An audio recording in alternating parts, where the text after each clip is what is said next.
E muita gente pratica atividade física para ajudar a relaxar, aliviar o estresse, mas fazer exercícios físicos também pode liberar uma série de substâncias no corpo que podem não ser tão benéficas assim. É sobre isso que a gente fala agora no quadro Viva Bem de hoje. A Mandy Geraldes está aqui ao vivo no telão com a gente e vai trazer informações sobre quais substâncias são essas. São vários hormônios que o corpo libera e ele vai trazer um pouco desses detalhes sobre cada um deles. Bom dia, Mandy. Bom dia, Sofia. Conta pra gente que hormônios são esses e de que forma eles são liberados pelo nosso corpo. Na verdade, a gente podia começar dizendo que o corpo desempenha várias funções, especialmente durante o esforço. E essas funções devem ser acontecer rapidamente. Para isso, você tem o que a gente chama de mecanismo de controle, que é feito pelo sistema nervoso e pelo sistema hormonal.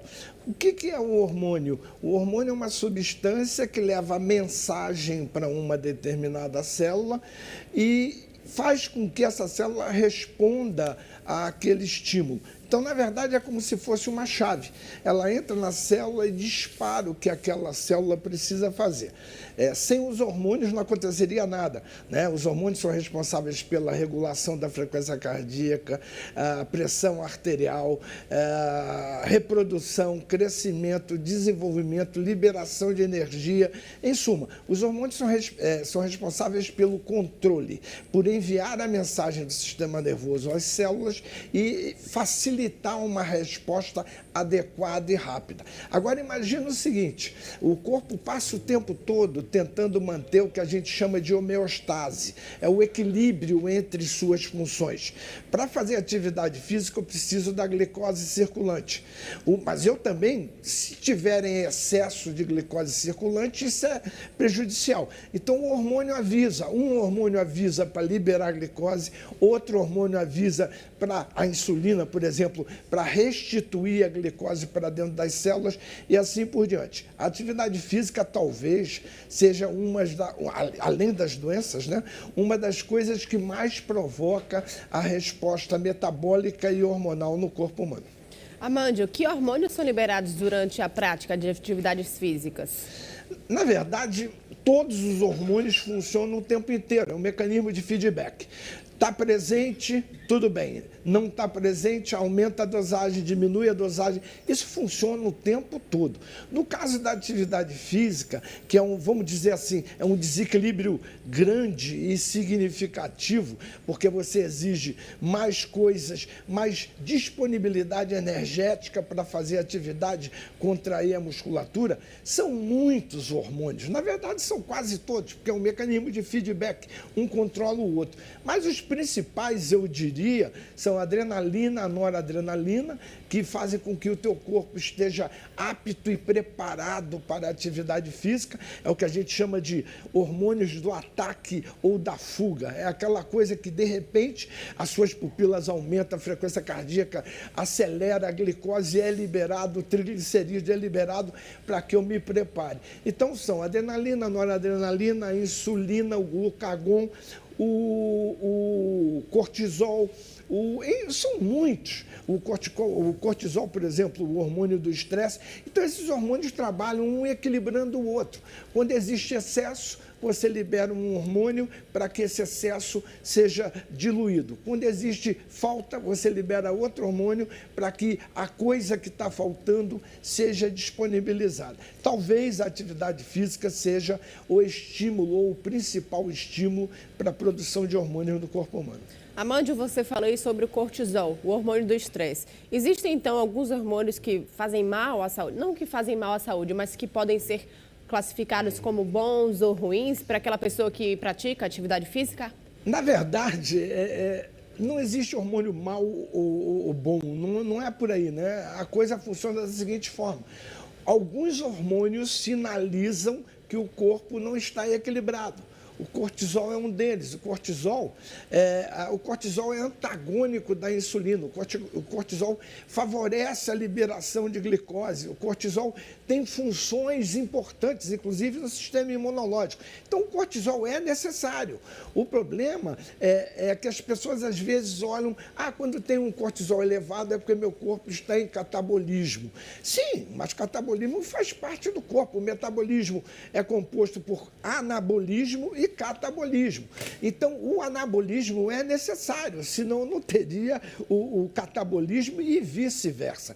Então, o cortisol é um importante indicador de que você precisa mexer em alguma coisa. Então, ele não é negativo, ele é até positivo. Ele indica que você, quando há excesso de cortisol, é sinal que o meu catabolismo está excessivo também. Se eu sei disso, eu posso manipular dieta, eu posso manipular o planejamento do programa de treinamento para que isso seja corrigido, né? Os hormônios têm funções importantíssimas e são os mais importantes indicadores de existência ou não do equilíbrio fisiológico. Amandio, e sobre os radicais livres? Tem muita atleta, tem muito corredor que, durante a prática de atividade física, libera muito radical livre. Explica pra gente o que é e o benefício ou prejuízo da liberação disso para o nosso corpo. Uma das maiores fontes de disponibilização de energia utiliza o oxigênio. É a fonte aeróbica de disponibilização de energia. Ela utiliza as gorduras para liberar energia para a contração muscular. E esse uso do oxigênio faz com que algumas substâncias, são os radicais livres, sejam eletricamente desequilibradas. O que acontece com isso? Essas substâncias, que a gente chama de radical livre, se associam a outras substâncias e provocam oxidação, que é, vamos dizer, a ferrugem do organismo. E essa oxidação, na verdade, acaba prejudicando ou destruindo algumas outras substâncias e prejudicam as células. Existe a relação entre radicais livres e o envelhecimento precoce. Não só. Atenção, a atividade física é uma das coisas que mais promove a liberação de radicais livres, principalmente quando ela é muito intensa ou alongada. Só que o corpo tem formas de regular isso. 99% da quantidade dos níveis de radicais livres são liberados, ou melhor, são retirados no organismo através de enzimas específicas.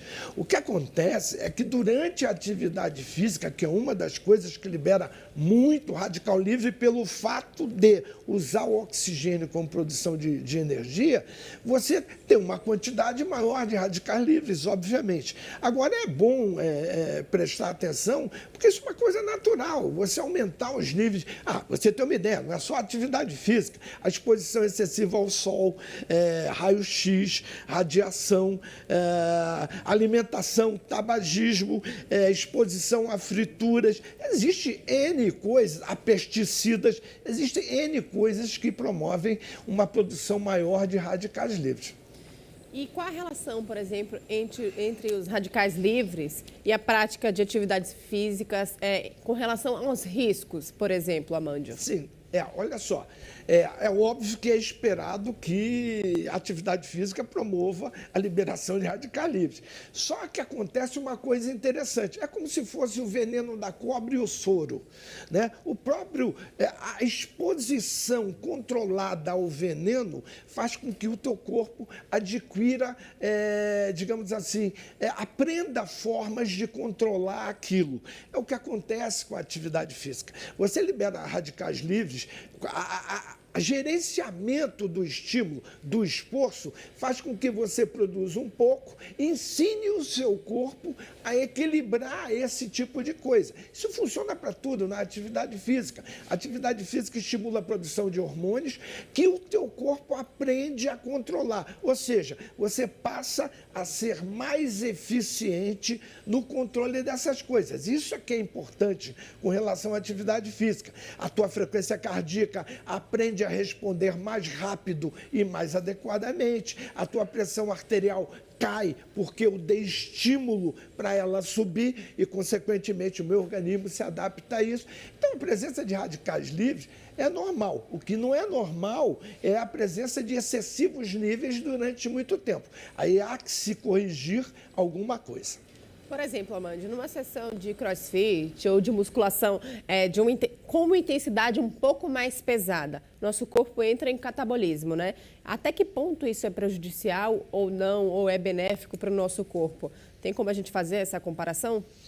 Olha só, o metabolismo se divide em duas fases: anabolismo, que é construção, e catabolismo, que é degradação. O que acontece é que toda vez que eu faço esforço, eu estou catabolizando, eu estou destruindo coisas para poder usá-las para construção, para produzir energia. Então, o nosso corpo geralmente usa muito mais a gordura e o carboidrato, a glicose e os triglicerídeos para produzir energia. Entretanto, quando a atividade física é excessivamente intensa, há a possibilidade da gente utilizar a própria proteína para criar a glicose. Você precisa manter os níveis de glicose sanguíneo estáveis, até porque o cérebro se alimenta de glicose. Então, eu estou em catabolismo quando eu estou fazendo atividade física. Só que há que se lembrar também que depois da atividade física, eu começo a anabolizar ou a construir aquilo que eu destruí ou a repor aquilo que eu utilizei. Então, qual é o segredo? Eu gerencio o catabolismo, ou seja, eu não posso deixar que ele seja excessivo, senão o tempo de recuperação tem que ser maior, eu tenho que utilizar várias estratégias. Então, eu começo a trabalhar com alimentação, repouso adequado e controle da intensidade do esforço. Ou seja, depois do catabolismo, se eu dou repouso adequado, principalmente nos exercícios de treinamento de força, como a musculação, o crossfit, se for planejado para isso, depois do catabolismo, eu utilizando a alimentação adequada e o repouso adequado, eu favoreço a criação de massa muscular. Porque durante a atividade física eu posso degradar a proteína, mas após a atividade física, meu objetivo é manter íntegro ou aumentar o nível de proteína corporal. Amanda, para a gente finalizar agora, eu tenho uma pergunta pessoal. Todo mundo que pratica atividade física há algum tempo, né, tem aquela sensação muito boa após a atividade física. Isso aí surge com a liberação de endorfina.